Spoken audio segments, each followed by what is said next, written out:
Assalamualaikum warahmatullahi wabarakatuh. Kembali lagi bersama saya pada pelatihan dasar CPNS pada agenda 2 nilai-nilai dasar PNS pada bab akuntabilitas. Nah, perkenalkan, nama saya Farida Hainur.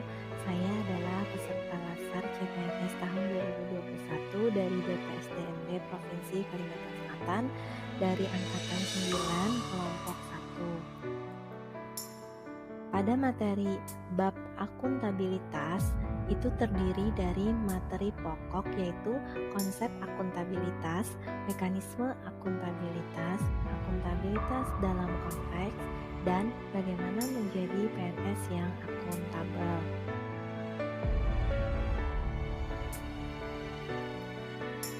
Yang pertama adalah bab konsep akuntabilitas.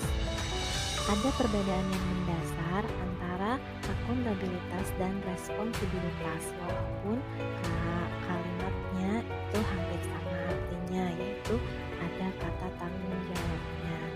Untuk akuntabilitas itu adalah kewajiban pertanggungjawaban yang harus dicapai. Jadi artinya ada kriteria dan tolak ukurnya.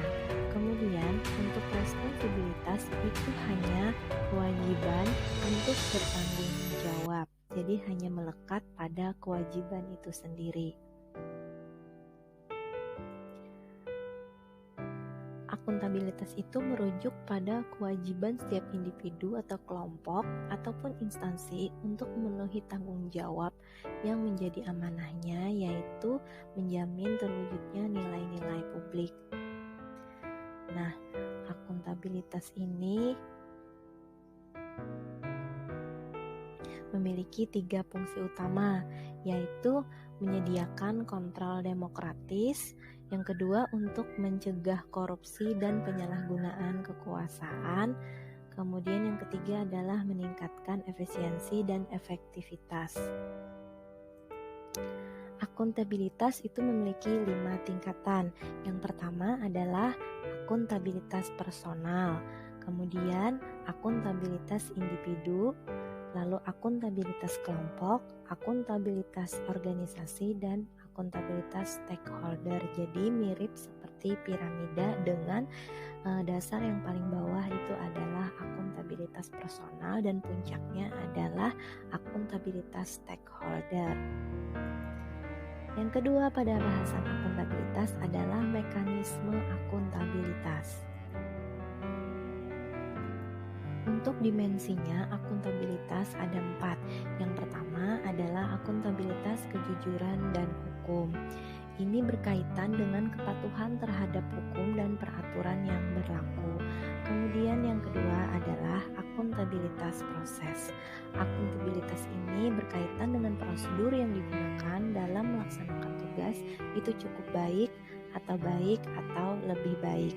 Akuntabilitas ini diterjemahkan melalui pemberian layanan publik yang cepat, responsif, murah, dan juga pengawasan dan pemeriksaan akuntabilitas proses ini dilakukan untuk menghindari terjadinya KKN, yaitu korupsi, kolusi, dan nepotisme.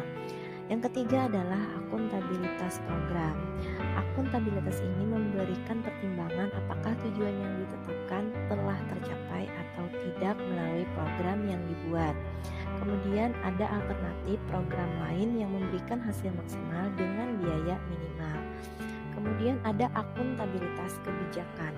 Akuntabilitas ini terkait dengan pertanggungjawaban pemerintah atas kebijakan yang diambil terhadap DPR atau DPRD dan masyarakat luas. Berikutnya adalah alat akuntabilitas yang ada di Indonesia. Antara lain, yang pertama adalah perencanaan strategis.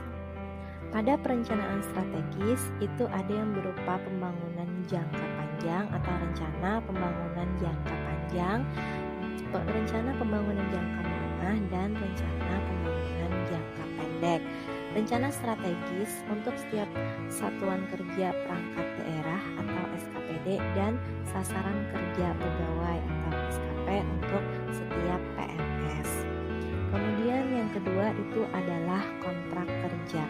Kontrak kerja atau perjanjian kerja ini merupakan implementasi dari peraturan pemerintah nomor 46 tahun 2011 tentang penilaian prestasi kerja PNS.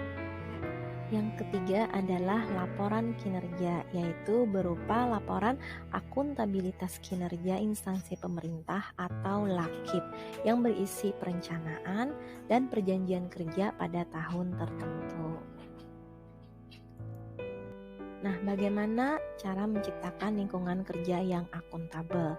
Pada bahasan menciptakan lingkungan kerja yang akuntabel itu mencakup hal-hal ada 9, diantaranya kepemimpinan, integritas, keadilan, transparansi, tanggung jawab, kepercayaan, keseimbangan, kejelasan, dan konsisten. 5 langkah dalam framework akuntabilitas itu berupa siklus. Dari yang pertama yaitu menentukan tujuan dan tanggung jawab. Dalam menentukan tujuan dan tanggung jawab, ini dilakukan melalui penentuan tujuan dan rencana strategis organisasi, kemudian mengembangkan indikator, ukuran dan tujuan kinerja, dan mengidentifikasi peran dan tanggung jawab setiap individu dalam organisasi. Kemudian langkah yang kedua itu adalah merencanakan apa yang akan dilakukan untuk dicapai. Cara ini bisa dilakukan melalui identifikasi program atau kebijakan yang perlu dilakukan, siapa yang bertanggung jawab, kemudian kapan akan dilaksanakan dan biaya yang dibutuhkan. Yang ketiga itu adalah melakukan implementasi monitoring kemajuan. Hal ini penting untuk mengetahui hambatan dari implementasi kebijakan atau program yang telah dilakukan. Kemudian yang keempat, memberikan laporan secara lengkap. Hal ini perlu juga sebagai wujud untuk menjalankan akuntabilitas dalam menyediakan dokumentasi dengan komunikasi yang benar serta mudah dipahami. Kemudian yang terakhir itu memberikan evaluasi dan masukan perbaikan. Melakukan evaluasi hasil dan menyediakan masukan atau feedback untuk memperbaiki kinerja yang telah dilakukan melalui kegiatan-kegiatan yang bersifat korektif. Nah, yang ketiga itu adalah akuntabilitas dalam konteks. Itu mencakup bahasan yaitu transparansi dan akses informasi. Kemudian ada juga bahasan praktek kecurangan atau fraud dan perilaku korup. Kemudian penggunaan sumber daya milik negara, penyimpanan dan penggunaan data dan informasi pemerintah, serta adanya konflik kepentingan. Bagaimana sih menjadi PNS yang akuntabel? PNS yang akuntabel itu seperti apa? PNS yang akuntabel itu adalah PNS yang mampu mengambil pilihan yang tepat ketika terjadi konflik kepentingan dan tidak terlibat dalam politik praktis, melayani warga secara adil dan konsisten dalam menjalankan tugas dan fungsinya. Bagaimana caranya? Caranya itu salah satunya misalnya bisa bertindak dengan persyaratan legislatif, kebijakan lembaga, dan kode etik yang berlaku untuk perilaku mereka. Kemudian tidak mengganggu dan menindas atau diskriminasi terhadap rekan kerja yang lain, dan hal lainnya. Terima kasih atas perhatiannya. Demikian presentasi saya tentang nilai-nilai dasar PNS pada bab akuntabel. Semoga